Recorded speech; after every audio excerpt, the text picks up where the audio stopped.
মধুসার ওরসে আমাদের নজরে পড়েছে।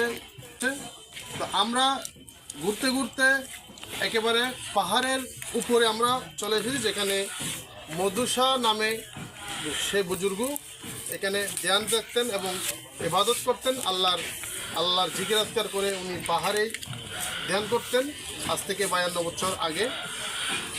মধুসাকে বিভিন্ন নামে মানুষ চিনত, বিভিন্ন নামে পরিচিত ছিল।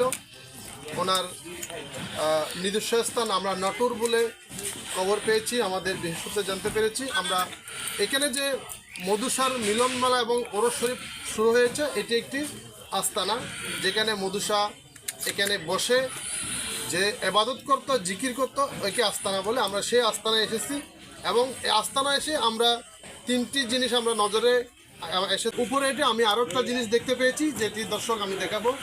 এত সুন্দর একটি নাম তারা লাগিয়েছে, আদৌ এটি কারা লাগিয়েছে আমরা জানি না, প্রেম কানন।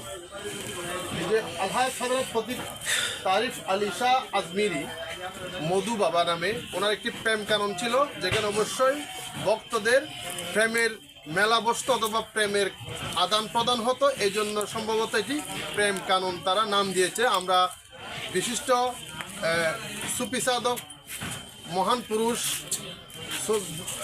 সৌদি আরব থেকে আগত আমরা জেনেছি। মধু বাবার যে খাদেম আমাদেরকে জানিয়েছেন, ওনাকে মধু বাবা নামে পরিচিত ডাকে এই জন্য ওনার মুখের ভাষা এবং মুখের ভাষা এত যে মধু, এত যে মিষ্টি, মানুষের সাথে যে মধুর ভাষায় কথা বলতো, মিষ্টি সুরে কথা বলতো, সেই জন্য তাকে মধু বাবা হিসাবে চট্টগ্রামের মানুষেরা চিনে। এবং চট্টগ্রাম সহ বাংলাদেশের প্রত্যেকটি জেলাতে ওনার একটি পরিচিতি রয়েছে এবং বিভিন্ন নামে তাকে চিনত। এবং উনি বরফির আব্দুল কাদের জিলানী রহমতুল্লাহ আলাইহির সম্ভবত উত্তরাধিকারী, আমরা এভাবেও শুনেছি।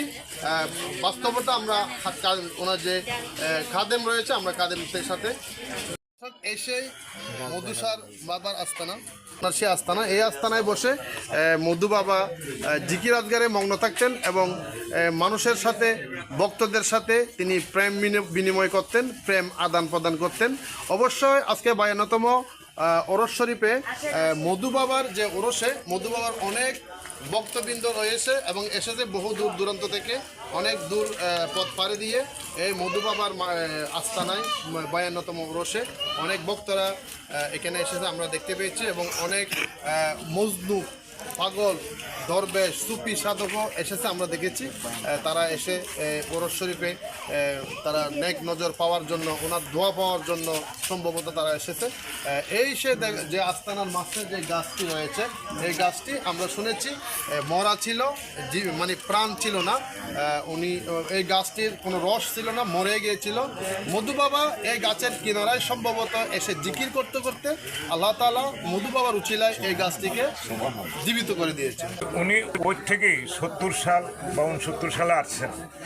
তারপরে দেশ স্বাধীনের পরের বছর থেকে উনি এখানে বাৎসরিক একটা খাজা মঈনুদ্দিন চিশতি রহমাতুল্লাহ আলাইহির উদ্দেশ্যে, যেহেতু উনি ওনার জান্ডা নিয়ে ইসলামের চলাফেরা করেন, খাজা গরিব নেওয়া সরকারকে, যেহেতু উনি ওনার ভক্ত, সেই সুবাদে এখানে আস্তানা স্থাপন করেন এবং 1972 সাল থেকেই এখানে উরুস মাহফিল আরম্ভ। কততম ওরস শরীফ এটা? এটা 52তম। হ্যাঁ, আজকে উনি আমাদের মাঝে নাই। দর্শকরা জানতে চাচ্ছে সেটা হচ্ছে মধুসা নামটা নামকরণ হলো কিভাবে? উনি মধুসা সুন্দর ভাষায় কথা বলতেন, আচ্ছা, মধুর কণ্ঠে কথা বলতেন, মার্জিত ভাষায় কথা বলতেন, মার্জিত চলাফেরা করতেন, এক কাপড়ে থাকতেন, সাদা একটা কাপড় পরতো, ওই একটা কাপড়ে নিজে থাকতো, ওই উপরে একটা আসলাটা দিয়ে। তাহলে ওনার আসল নামটা একটু আমাদেরকে জানান। আসল নাম হইল ওনার কয়েকটা নাম। ফতিহ তারিফ আলী শাহ আজমিরি রহমতুল্লাহ আলাইহি, নায়েব আলী শাহ রহমতুল্লাহ আলাইহি, ফতিহ শাহ কলকাতার হইল বাঙালি বাবা, আজমির শরীফও বাঙালি বাবা।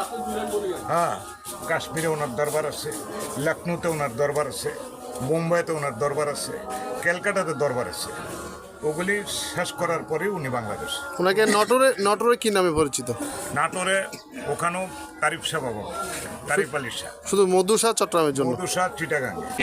সম্ভব আমার দয়াল বাবা তারিফ শাহ প্রথম পাচ্ছি না। এখানে কোনো হাঙ্গামা, কোনো গ্যাঞ্জাম, কোনো গন্ডগোল এখানে নেই। বুঝছেন, এগুলো যারা করতেছে। আমার নাম মোহাম্মদ সালাউদ্দিন। আমরা নিরাপত্তা কমিটিতে আছি এখানে, আয়োজক কমিটি। জি, তো এখানে আমরা ওই মেলাটা আপনারা জিজ্ঞেস করে দেখবেন দোকানপাট থেকে আমরা কোনো টাকা ঢোকা কি চাঁদাবাজি করে নাকি কিছু করে ওটা জিজ্ঞেস করবেন, এটা আর কিছু না। এখানে কিছু বাধা সৃষ্টি করেছে বলে ওরা আমাদের বিরুদ্ধে বিভিন্ন নিউজ করতেছে। আমি নিরাপত্তা কর্মীতে আছি। জিজ্ঞেস করেন দোকানপাড়ে যারা আছে ওনাদেরকে জিজ্ঞেস করেন ওনারা কি সবাই আসে, আনন্দ পায়। প্রতি বছর আসেন?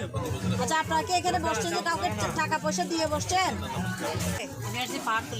পাহাড়তলি থেকে যে কাউকে টাকা পয়সা দিয়ে এখানে দোকানটা বসাতে হয়েছে না? কোনো ধরনের চালে বেচা বিক্রি কেমন চলতেছে? টাকা পয়সা দিতে হয়েছে আপনাদের? আপনি কয় বছর ধরে আসেন এখানে? প্রথম আসছেন। টাকা পয়সা দিয়ে এখানে বসছেন? কেউ টাকা পয়সা খুঁজতে আসছিল? কয়দিন ধরে আছেন এখানে বসার জন্য? আজকে আসছেন? আপনি কি সব দোকানে যান?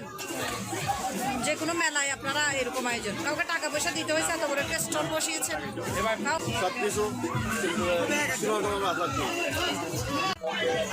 ঘর কোথায়? আমবাগান থেকে আপনি এখানে? আমি তো কোথায় বসেন?